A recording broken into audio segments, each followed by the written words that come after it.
somebody that's working a 9 to 5 and you're looking for more, remember, we don't play for the front of our jersey, we play for the back, right? That's good. Because we can't give our kids that company. But one thing we could give them is a company that's in our name that we run.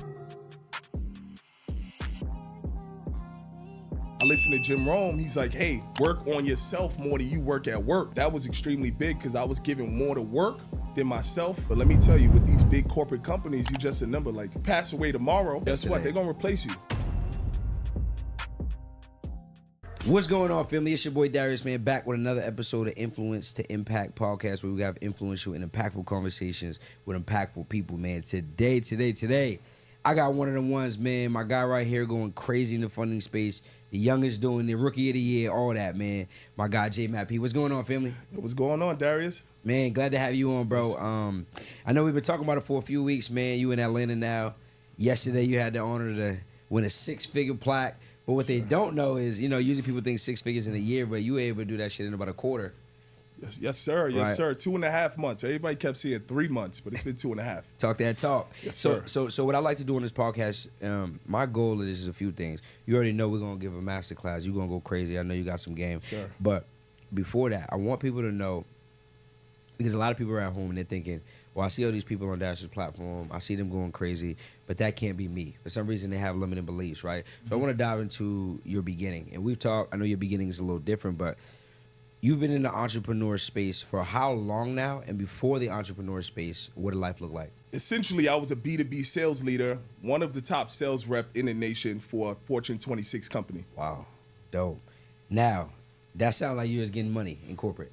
Yeah, I was making multiple 6 figures. So most people would think, if a person is making multiple 6 figures in corporate, why the hell would they want to start a company? They already have stability. I would say this, right? If you somebody that's working a 9 to 5 and you're looking for more, remember, we don't play for the front of our jersey, we play for the back, right? That's good. Because we can't give our kids that company. Facts. But one thing we could give them is a company that's in our name that we run. Hard. So in terms of the transition from corporate, right? The transition from corporate to now being an entrepreneur. Obviously in corporate you have a lot of structure. You said you were in sales, top in sales. So you do come from a background where you eat what you kill in terms of getting more commissions and things like that. What has the biggest transition been going from corporate America to now entrepreneurship is all on you? I think the biggest thing is politics, right? I think when you're in a corporate office, it's he say, she say, and sometimes your race play a factor, sometimes the way you look play a factor, right? Wow. But in the entrepreneurial role, everybody has their own avatar. Fire. So by you having your avatar, somebody's naturally going to gravitate to you because of who you are. That's tough. So do you feel like a lot of the skills are transferable though, from corporate to kind of how you Absolutely. I think that's where I found my success, right? I implemented my corporate structure into my day-to-day. What are some of those structures so people out there know? One thing people don't know is obviously when you're in sales, you prospect in the morning. So every day I had a strict time schedule from 9 to 11 where I cold called. Fire. I touch bases with clients, right? After 12, I touch bases with my existing clients. Well, it's the same structure, right? So what I do is I submit offers throughout the morning. Right, I'm touching bases from 9 to 11. I'm submitting offers. From 12 to 1, I'm pretty much touching bases with all existing customers, seeing what they need, how we can help them grow. And we're not only a company who basically just help clients get funded. We provide post support. That's good. Yes, so listen, most people out here would tell y'all. Well, I hear a lot of entrepreneurs telling y'all, you know, job's no good or you need to quit ASAP. And for me, I've never been a person. I ain't worked a job in 9 years. That was my last job because I know jobs aren't for me. But I never preach to people just quit your job because I understand 2 things. It's not that jobs are bad. Jobs are leverage, right? They allow you to build up. They allow you to have some sort of income to bet on yourself. That's one thing. And then 2, I understand that jobs have transferable skills. So for someone like you who's worked a job, who taught you structure, the transition into entrepreneurship is now super easy. So for those of y'all who have a job, understand that is your leverage, right? That is your business partner until you make enough income so you feel like you can leave your job. At what point did you say, now I'm ready to leave my job and go on? Because you have a family and a lot of big responsibilities, right? So talk about that time where you said, no, this is the point that I feel like I'm ready to leave. Yeah, so the biggest defining moment was I moved to Massachusetts. I'm originally from New York City. So I became like a senior manager for the whole Massachusetts. But I went to get a haircut from a random guy. You know, I'm new to Massachusetts. I'm like, let me try this guy out. And he asked me, he was like, what do you like to do? And I couldn't answer it because that's all I did was work. So that was that defining moment when I was like, hey, man, my kids are getting older. I have a 1-year-old, I have a 9-year-old, and I see my woman, like, I'm giving more to work than her. Fire. And this is the woman, like, who basically, like, she been with me from when I worked in the restaurants. Hard. That's dope. So she was with me when I was making $40,000 a year all the way up to $200K a year. Damn. So I felt like, you know, I listened to Jim Rome. He's like, hey, work on yourself more than you work at work. That's good. That's so for good. me, that was extremely big because I was giving more to work than myself, in which it led to multiple things, right? Yeah. I felt like depression. It came, you know, I gained weight because I was so focused on a job. I was putting a job first. Yep. But let me tell you, with these big corporate companies, you just a number. Like, if you pass away tomorrow, replace your guess ass what? today. They're going to replace you. That's a fact. They're going to replace you. You're just a number to these corporate companies. And that's so good, man. And talking about that aha moment, right? When you went to go get a cut from the dude, I feel like everyone has a point in their life where you come to an aha moment, a realization like, damn, something got to change or I'm fucked up for a long period of time. And it sounds like that cut was the thing, the catalyst to you saying, bro asked me what I like to do for fun. Yeah. And I don't even have an answer because all I know is that I'm indulging my work, right? And I remember when the short stint I did work corporate, I felt a lot of the same things. You feel like, damn, I don't got my time. Damn, I don't even got time to eat healthy because by the time I get off here, I'm tired as hell and they telling me I got to take home work and come back. So shout out to you for realizing that and then most importantly, taking action on it. I feel like a lot of times people play victim to their circumstances, and most people would just say, well, hell, this is what I got right now. I got to work with it. But you made a decision to change, so shout out to you. Yes, and one of the things I always tell people is, what is your why? And you mentioned your kids. You mentioned your wife. You mentioned coming from beginnings with your wife and now being able to build out. So what I tell people, all y'all listening, is always understand your why, because when you understand your why, you can keep going on times where it's tough. Even when you feel depressed, you realize it's not about you just feeling depressed. You got to make sure little man has something to look up to say, Pops is an animal. Pops a beast. He got through tough times. Well, shit, I can too. So now you set a solid foundation for him. So shout out to you for that, bro. Now you a wizard. You out here 6 figures in 12 weeks. No, not even 12 weeks. My fault. 4, 8, 10 weeks. 6 figures in 10 weeks. Yeah. Brand new business. Helping people get access to capital, right? Talk to people a little bit about that. What is it to run a funding company? What do you do? How do you help people? And what makes you different? So I like to look at myself as a relationship coach, right? I help the client build a better relationship with the banks, right? Fire. I think sometimes we go in to the banks almost as if like they're friends with us, right? Yeah. When you come to a table, even with your friends, you got to bring a plate. So I always tell my clients, hey, when you go to a bank, let's deposit some money. Fire. That's good. So if I come to you, do I pay you up front? Do I pay you after you give me the money? What does that process look like? So we basically take a success fee after we get the client funded. Okay. What's it? 5%? 10%. 10%. So if you give me 100, so if you give me 100,000, I gotta give you 10,000? Yes, sir. What if I feel like that's a little high? I don't know, that's a lot of bread. To be honest, how long would it take you to save $100,000? The average consumer who has bills, has holidays, right? These holidays are here to basically take money out your pockets. Facts. So it would take you probably a couple of years to save 100,000, but you're able to come to me and I can get you 100,000 within 60 days. And it's so crazy because, bro, the average American don't have $1,000 to their name. So you can help me go get more money in what, a week? It take like a week, 2 weeks to get the money? Yep. So you can help me go get money in 2 weeks than I could possibly ever save up in my whole entire life. Absolutely. Damn, that's crazy. And then that allows me to now what do you have a consulting part to your business where you help me come up with what to do with the business, or what does that process look like once I get the capital? Yes, sir. So we definitely provide post support. So right after we get you funded, the number one thing we like to look at is, hey, what's your passion, right? First, we figure out what's your passion. From there, we figure out who's the leader in that industry, and I may point you in the direction towards mentorships, right? I look at mentorships almost like teleportation, because it's almost like one moment you sitting in a house with one bedroom, now you sitting in a 10-bedroom with 5 bathrooms. You don't know which one to shit in. Now that's good. And that's good because success loves speed. And you know, the problem is, like, most people, they're trying to figure it out because we're operating from the mindset of not being able to save really more than $1,000. So you're like, why would I give it up? But what you're saying is essentially, if I give it up, it'll come back tenfold. 100%. Wow. How is mentorship played a role in your life, in your entrepreneurship journey so far? For sure. So one thing I'll say is when I initially signed up for mentorship, right, first thing I got was your experience. First and foremost, your experience, what you've been through. Then I got the knowledge. So from there, once I have your experience and knowledge, now I have that borrowed confidence, right?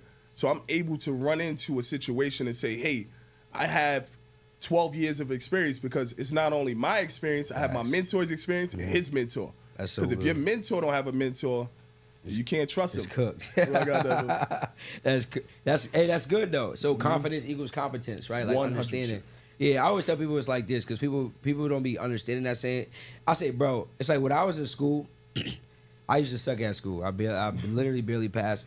And every time on test day I walk in class, my teacher always like, Mr. Bennett, I can tell when you haven't studied, because you walk in with your head down, your head low, you ain't got no confidence. One day I studied because my mom whooped my ass, so I had to say, she was like, bro, like, you need to get your shit together. So I walked in there, and when I walked in there, I was talking different. I was talking a little heavy. I'm like, what a test that? My teacher like, what's going on? I passed that shit. She like, I can tell you guys finally studied because you were more confident. Sir. And when we show up prepared, it's easier. So for you doing funding, running a funding company, I can imagine having the information, the blueprint, and running the situations, you deal with it easily. Sir. So love that. So, okay, so now we're funding people.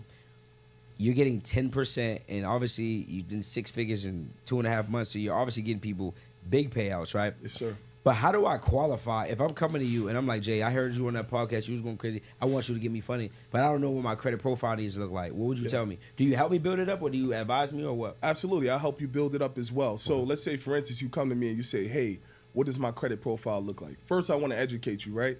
A lot of people are running around with a 700 credit score but can't qualify for anything. Because the profile matters more than the credit score, right? Fire. Some people are running around with a 700 credit score, but they don't check systems, right? So what I like to look at from a properly structured profile is 7 to 10 primary accounts. Usually I like limits from 25 to 500, and I like a good credit mix, right? So let's say, for instance, if you have a mortgage, we'll take it. Fire. A car loan, we'll take it. And then we have multiple credit cards, I'm able to still get you funded, right? Because what the banks look at is something called comparable credit. And now with comparable credit is the banks want to see how you're leveraging your money for them to come in and triple those limits. Wow. So again, guys, number one thing you want to know is the banks are your second business partner, right? So if you work in a 9 to 5, that's your first business partner. So we take the money from the 9 to 5 and we bring it over to the banks. Facts. That's good.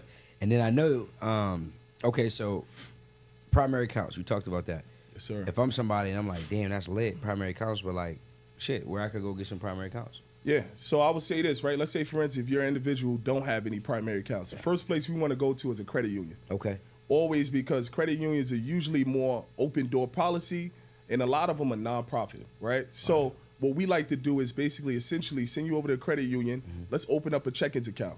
First things first. Let's deposit some money in there. Right. Then from there, what we're going to do is open up a pledge loan, which is essentially a secured loan. Okay. And basically what we do is once you open up that pledge loan, they're essentially going to have you move that money over to your savings account, and they'll lock in that money for your pledge loan. Tough. Yeah, so I always tell my clients, a lot of clients don't have money, right? Like you said, the average American only has $1,000. So I'll tell a client, hey, with $250, go open up a pledge loan. Facts. Because what you essentially doing again is, and I'll bring it back, is you bringing food to the table. So now it's a respect level there. Like, oh, you bought something to me? Yeah. All right, so from there, once we get the pledge loan, let's say for $250, I'll tell my client to wait like a week, and then from there, we'll pay off $240. Oh, that's tough. 90%. Tough. And now what essentially a Navy Federal would do is backdate your loan. Wow. So you won't have to pay your loan for a couple months. Fire. So I built with $250. I went to the credit union. I told them I want to open a secure loan, or you said pledge loan, and then they'll move it, lock it, and then you're saying a week later, tell them I would like to pay off that loan. Yes, sir. And now that builds my relationship with the credit union, which helps me. What is that? That helps me get higher products now? Higher products, and Fire. also, too, it's a trust level there, and you're adding on a primary account. Oh, that's so good. So we're killing 2 birds with 1 stone. That's what we like to do. That's hard. So talk about, so you said credit unions. People go there because they want higher limits and more leeway. Okay. Correct. That's fire. So that's why I should start off if I'm looking to not just build primaries, but also get my first credit cards. Absolutely. Fire. Fire. Any specific credit unions that you recommend? I like DC Credit Union, obviously, because I live in Massachusetts, so they're predominantly there. I also like Wings Credit Union as well. Fire. I like First Tech because that's a fintech credit union. It's a new credit union that's basically coming into the space. Fire. And then Navy Federal. Navy Federal was extremely hot back in like 2018, 2019, where they were just throwing money, 25,000 here, 25,000 there. But a lot of people don't know a lot of these other credit unions are able to do the same thing. Same thing. People think Navy Fed, but you're seeing there's hundreds out there. You get some plays. Yeah, DCU, that was my first credit union I ever rocked with, bro. Gave me 3 products, 1 inquiry, super generous. So if you up north, he definitely not capping because I know from experience. All right, bet, bro. So this is lit. This is valuable. I can know where to go get my first couple credit cards. Let's talk about if I'm a person, because I know you go crazy with this play. Ooh. I got high utilization, and I'm trying to get to the business side, and all these credit gurus or these funding specialists, they telling me I got to get my utilization down. But can you help me directly get my utilization down? Yes, sir. Yo, Darius, can I drop some sauce? Go crazy. So this is something I leverage. Obviously, the month of December, I made 41,000, but 20,000 alone was off of just bridge loans. So if you're a client, which a lot of clients right now currently have high credit usage. One thing you can do is go over to Credit Karma, right? And I'm dropping some sauce right now, guys. Make sure you listen, write it down. You go over to Credit Karma. Once you go over to Credit Karma, what you essentially going to do is go over to the Loans tab. Once you're in the Loans tab, guys, pay attention. Think like the banks, right? So if your rent ratio outweighs what you're bringing in yearly, they're not going to give you a loan. So we got to think like them. Let's make sure our rent ratio is at least 10% under what we're making yearly. Once we pretty much have that adjusted, from there you want to scroll down to the tabs. It'll pretty much give you a bar from 9,000 to roughly 50,000, depending on what you qualify for. You can move that bar up and down, and it'll tell you what banks come up. Whether it's it's a few banks, right? But let's say, for instance, one of the banks come up and you have outstanding odds. It's game time, right? Nice. So what we can do is essentially click on that loan and apply for that loan. But here's the beautiful thing. Credit Karma was sued, guys. They were sued because they were given false pre-approvals. Damn. So when you see that purple tab, just do a dance. Whatever dance you like to do, just do a dance. Do the money dance, right? Yeah. Because at the end of the day, when that purple tab come up, it's a 90% chance you're going to approve for that loan unless you pretty much lie on your application, and you may need bank statements. Wow. Now, there's a difference too, right? Certain banks may use Plaid to access your account. Other banks may use a bank statement. Yeah. So you use that at your own discretion. But I've gotten my clients 50,000 at SoFi, 90,000 at SoFi.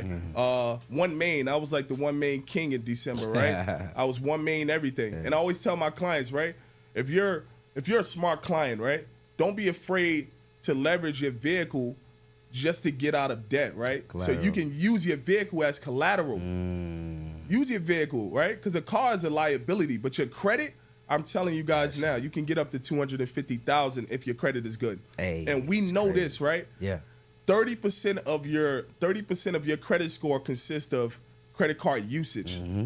So how do we hide credit card debt? By getting a bridge loan. Wow. Yes, sir. Hey, my boy went crazy, man. So essentially, y'all, layman's terms, listen, you leverage these bridge loans, which are otherwise known as personal loans, right? Because credit card utilization is dependent just off of credit cards. So loan debt is a different type of debt, right? That's how the banks look at it. So what we do is he's going to take you to get these loans, places like Avant, Upgrade. They talked about One Main, and now you get that money, right? You take the money, you pay down your personal credit cards. Now your utilization drops, and now you're in the ball game, right? Yes, sir. And then the next step, you take them to the business side. Yes, sir. Take them to the business side. Before you take them to the business side, though. So you're getting paid twice. You're getting paid on 10% double dip. That's what we that call bridge it. loan. Okay. Yeah, good. Double dip. You Love know. it. So now their utilization is down. They're on the business side. Yes. Where do you recommend them starting at, or where do you start for them? I always start at Chase, right? That's the big baller. So they basically going to dictate how much money you're going to get in the long end. Fire. Because Chase is a bank, basically, essentially, we can get you 50 to 75,000 off the back, but up to 150, no docs. Yep. So a lot of people don't know that it's up to 150, no docs. So you can double dip with 2 cards. It used to be 1 inquiry. Now it's 2 inquiries, but you can double dip with 2 cards and essentially get up to $150,000. God damn. I always prefer guys to go to the Chase Inc. Unlimited card or the Chase in cash. Keep in mind too, right? When you paying out someone like me, you're gonna save that $750, right? Because you're getting $750 back after you spend $6,000 within 3 months. Facts. And you're gonna spend it within 3 months because as soon as you get the card, I'm You gotta sending the pay me. invoice. Yeah. Hey, my boy definitely. talking heavy. Okay, so we go to Chase and we could get we go to Chase, we can get 50 to 75 per card. Right now, let me ask you this: can anybody get 50 to 75, or is it because you have something special, a special situation? Yeah, can I get into Hey, that? go crazy, bro. So we leverage bank relationship managers, right? Like everybody, but I'm gonna give you guys a little bit more than what we just leverage, right? So we leverage bank relationship managers, and obviously it gives that second approval before it goes to underwriting to essentially get us a high limit. But if you go online and apply like the masses, guess what? You're gonna get 5 to 15,000, and guess what? You're gonna be mad with yourself, right? That's why you want to tap in to people like me who leverage relationships. Again, guys, I told you I'm a relationship coach. I help you build relationships with the banks.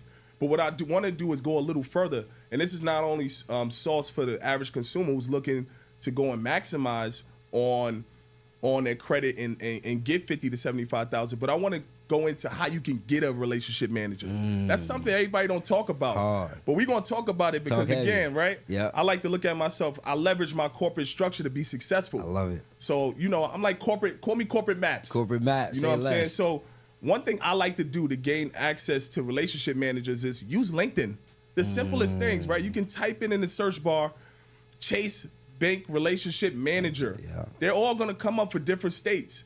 So I don't want to hear excuses from people when they say, hey, well, right now in the they only taking people in the tri-state area. Yeah. Let's go pivot and get somebody from Cali. Facts. Let's go pivot and get somebody from Ohio. Let's go pivot and get somebody from Texas.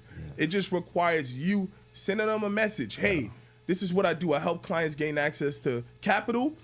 I think it'd be beneficial for me and you to work together. Here's what I can do for you. Love it.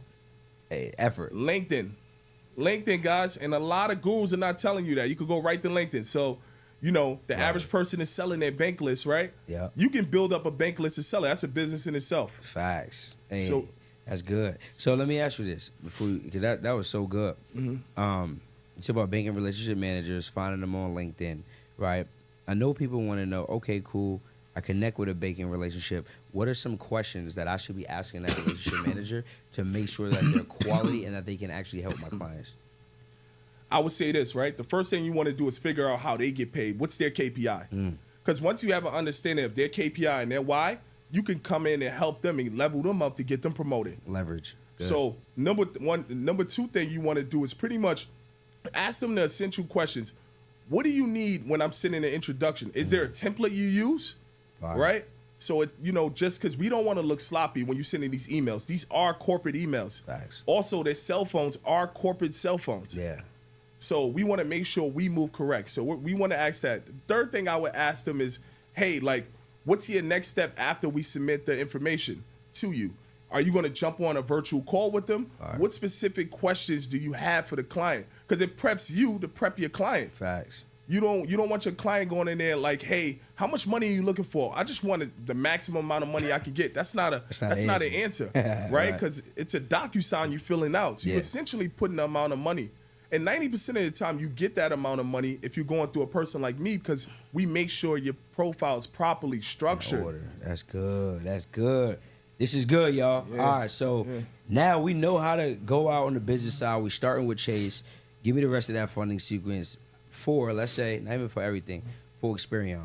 I'm on Experian. I'm trying to get right with some banks I could go to go run up, 40 to 60,000. Because maybe I don't need a whole 200 right now. Maybe I just need 40 to 60. If you're talking 40 to 60, Experian, I gave you one place, Chase. All right, let's say I'm talking 100, 150. All right, now we're going to go to BOA, right? BOA is big on relationships, though, guys. So make sure you want to start a relationship with them. Make sure you have an account open, right? So we want to go to BOA.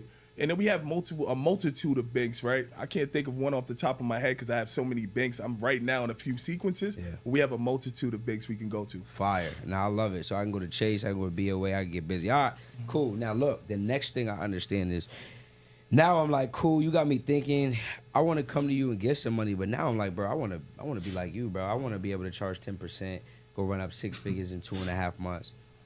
How do I get my first clients? Or better yet, I don't have a big social media and I don't want to be posting all day. how can I build and get a clientele to consistently make money? So when I essentially started, I had 1,400 followers, right? But what I initially did was I reached out to family members and friends first, right? Hey, how's your credit? That's the first question you can ask them. Yeah. And sometimes it's an uncomfortable situation, right, to ask somebody that. But also lend a helping hand. Hey, this is what I can do. I can help you to dispute some of these transactions off your credit report if you do have anything on your credit report that's hurting you, right? So the first people, like, the first receipt is you. So you want to build yourself up first. Then second will be your friends and family members. That's good. That's good. So start right where you at. So a lot of this stuff you're talking about, I'm hearing effort. It's a lot of people lacking effort, it sound like. 100%. Everybody's making excuses, right? And sometimes it's the smartest people overthinking things. That's a fact. While a person that's not thinking is running laps around them. That's a fact. Laps. That's a fact. Double lapping people that's just thinking. That's a fact. And, you know, my thing, I always say, listen, you know, people who think too much, I don't really see that they be doing well in business because business it's not a thinking man's sport. It's a doing person's sport. Success loves speed. Success loves speed. Yeah. Think less, do more. That's the difference between a billionaire and a millionaire is Facts. the short amount of time they can make a decision. That's it. Because somebody may come to you with the biggest deal of your life, and you got to say yes or no right there. Facts. Because all money ain't good money, right? So you Yeah. can say no. Yeah. But what if it's a great situation that could potentially change your life? That's a fact. A lot of people have to be optimistic, right? And what I mean by optimistic is everybody's like, what if it don't work? Yeah. But what if it works? Facts. The work only works when you work. That's a fact. So I think that's the biggest thing, right? And also, too, not only doing it for money, right? Because we're talking about money, but what about the people? Like, I have clients that I've helped that were basically in debt, $60,000, where we used the bridge loan to offset it, brought them up to 800 credit score, and now they're starting their own business. I have a client, his name was Oswaldo. Yeah. Right? Now he just opened up a detailing shop and literally was just a representative in a location. Crazy. Now he's an entrepreneur. And he called me all the time. He's like, thank you, man. I appreciate it. And I'm like, man, you did it for yourself. Facts. I came to you with the knowledge, and what you did was you took action. Yep. So it's a 50-50 thing. That's a lot good. of clients don't know that. A lot of clients will come and say, hey, but my credit score is bad. Let's fix it. They disappear. Gone. They disappear. As soon as they hear it's an investment. Yeah, as soon as they hear it's an investment. Yeah. But a lot of people don't know is if you fix your credit score, literally to gain access to $100,000, how would that change your life? Facts. It would change your life. Some people not even making 100. The average salary in America is what? 48. 48,000. So you trying to tell me I doubled the average salary in America? And not only did you double the average, if a person make 48, they got bills, they got life, Oh they my keep goodness. it maybe 15, 20.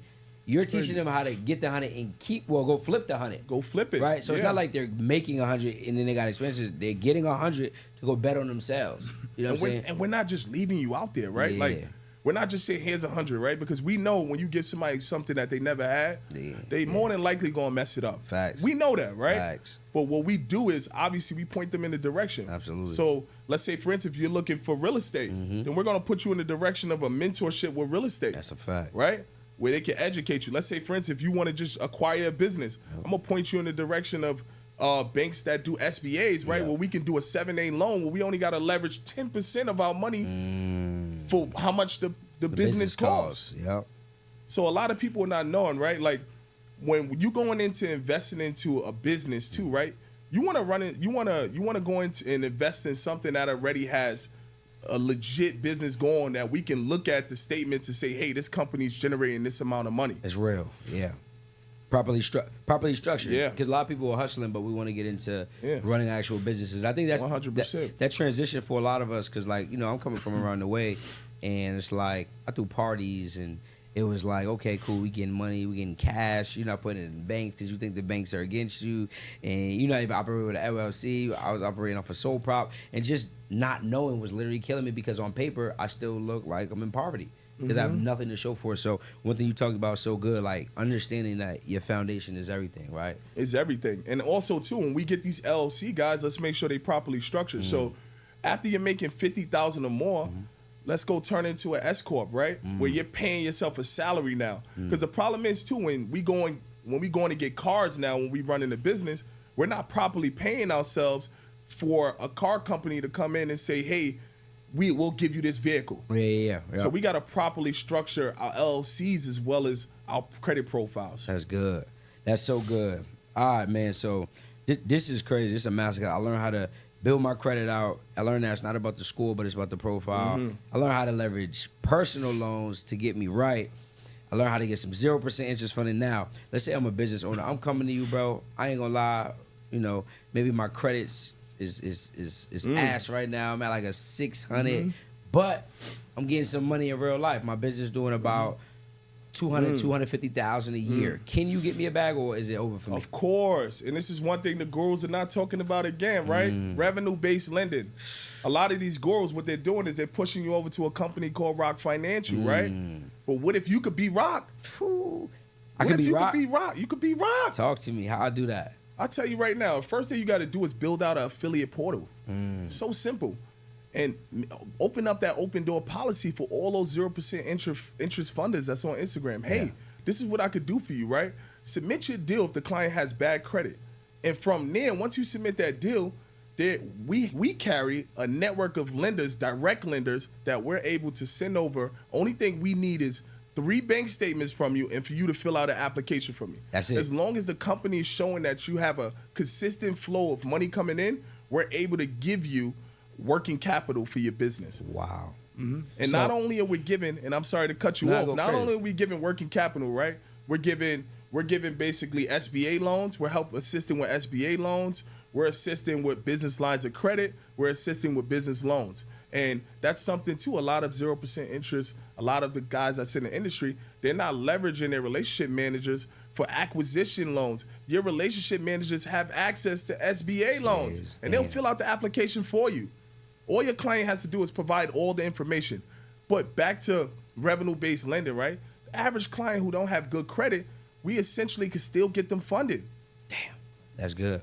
Talking about 100,000 plus though? 100,000 plus. And That's one thing good. we love is restaurants, right? Restaurants are extremely big because the problem is they're constantly bringing in revenue. Yeah. So restaurants is a really big one where we can actually get them a large amount of capital. I've seen clients, I haven't had a big close yet like this, but I've seen people close $550,000 for restaurant owners. Now, we're still collecting the 10% off of that because we're dealing directly with the lender, or is it a lower percentage that you're receiving? That's a great question, Darius. So essentially, if you're going through your direct lenders, they'll pay you a fund. They'll pay you a fee now. And depending on the lender you work with, it can go from 8 to 15 points. Because now it's mutually beneficial. It's more beneficial for them versus with the consumer where they're benefited. Correct. So now we don't have to chase a client down and submit an invoice to the client. We essentially get paid from the company. Man, this is game, y'all. Yeah. Look, he telling y'all basically, you know, the leverage for you when you're working with traditional banks and getting 0% APR funding is the consumer needs you because you have the relationship. But on the controversy with, you know, revenue-based lending, the lender appreciates you and needs you because you're bringing them to work to be able to get them to lend out the money, which helps them get the return. Damn, that's a bar right there, man. Drop 7s in the chat. My boy going crazy. Okay. Yes, sir. So I come to you. I got a cash flow business. You help me get the bread. And the cool thing about that is now I don't really need you for ideas because I already have a cash flow business. So now you know you've done me a good deed versus a newer person in business. We want to love on them by helping them come up with ideas on how to stretch and grow. Man, that's good. Can I say something else? Go crazy. Here's a beautiful thing too, right? Let's say, for instance, you get that client gets funded, right? The client could come back to the company and fund them again, and guess what? You get paid again. Because you may need capital once, but let's say, for instance, if now you're expanding, maybe you're acquiring another company. Now you're going back in. It's called renewals. Now, when they come back, you're getting paid again. So you may wake up one morning like, yo, why do I have $15,000 in my account? It's because the client went back to the company and said, hey, got money. I need more money. And because they showed that they were responsible first with the money, the company gonna come back and double down and give them more money. That's hard, bro. Hey, that's so hard. Okay, look. So you killing it, bro. I know this, bro. Yes, sir. We talk. You're gonna do at least 100,000 upcoming month. Question to you is, because I don't want to mislead people. They think, damn, he just out here out working. Yes, he's doing those. Out learning. Yes, he's doing that. But talking about systemizing your business and getting it to a place where you can handle that much influx of clientele. What would you tell a person? They're not on a super budget. Maybe they got $2,500 to $3,000 a month. What was one of the hires that you feel helped you to get to that next level and grow? making sure you have a good system, right? A CRM. So you're able to go over to a go high level, right? And from there, what you can do is you leverage all of your contacts within that CRM. Now, again, guys, if you don't know what a CRM is, it's a customer relationship manager software, right? So at this point, what you're doing is you're constantly nurturing your clients, because now you're able to send them newsletters. You're also able to load up websites, funnels, whether it's a VSL funnel or a sales funnel, right? So that's why you essentially want to be able to have a system. Fire. So what y'all could do is, I'm pulling it up right now while he said it. I ain't even go there. I'll make sure get it in, make sure it's the right Shameless plug. Hey, you already know that. Yeah. R2R. Hey, man.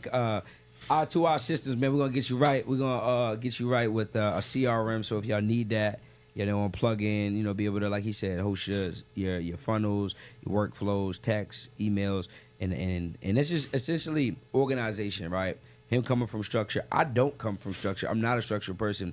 But I know the thing that has saved me is systems, right? And systems stands for saving you some time, energy, and money, of course, because it costs you more not having systems. It costs you when you can't fulfill. It costs you when you get clients who want to pay you, but you ain't got the infrastructure to be able to take care of them. And now they paid you. Now they got to do a chargeback, or now you got to give them their money back because you didn't fulfill. Darius, one thing I want to go on. Yeah. Tell them what systems stand for again. Yeah, saving you some time, energy, and money. Don't let that go over your head, guys. Facts. Yeah. So listen, I want to tap in with you, bro. I'm out here. I see you just gave us $1 million worth of game. How can I find you, and what are you offering? So you can find me on Instagram at Jmapie Tapa, and what I'm offering is getting you funded. So again, you could tap in, you could DM me funding, and from there, once you DM me funding, we'll pretty much set up an appointment where we can get an understanding of what your structure is and how we can help you grow. That's good. And listen, one final word. I like to leave people off with this. There's somebody who's looking at this episode. They're saying, damn, Jmapie's story was incredible. And they're stuck right now, and they're trying to figure it out. So what I want you to do is, in 2 sentences, let them know what they need to do to change their situation. All right, 2 sentences. Number one, I'm going to say this, right? Show up for yourself. You show up for your family on the holidays, right? You show up for your friends on their birthdays. Show up for yourself. Look in the mirror and tell yourself you want more. And if you somebody who want more, let's go out and get it. There's people out there right now, right, that's able to put you in a situation that'll change your life. One thing I want to do is give you your flowers, right? Because you were able to change my life. Again, I was somebody who was in corporate America, lost, searching, right? Searching, almost deteriorating myself, gaining weight. I'm focused on what other people think about me, right? Yeah. And then I was able to become an entrepreneur and basically borrow the confidence that you gave me. So it was the best money I ever spent. And plus, it's a write-off. Facts. It's a write-off. You can't write off college loans. Nope. You can't write it off. And guess what? They'll give you at 18 $100,000 for school, but they would never give you $100,000 to invest in your business. Nope. Guys, see right there. That's a scam. That's a fact. That's a scam right there. What scam stand for? Still confused about money. That's a fact. Yeah, you still confused about money. Seriously. No, it's a fact. Hey, that's so good, man. Yeah. Bet on you, man. So listen, my guy went crazy today. Make sure y'all Sir. follow him. I'm gonna have the links to his IG in the description. Y'all could tap into him. He going crazy right now. I promise y'all, he one of the youngest and the best doing it. And man, we're gonna clip this up. We're gonna go crazy. We're gonna break the internet. And yeah, make sure y'all follow, man. Another episode of Influence to Impact podcast, where we have influential and impactful conversations. Make sure y'all comment, like, subscribe, and share this thing out with 5 people so they can get this free game, man. Don't hoard it to yourself. And on that note, we out of here just like that. Bow. Let's get it.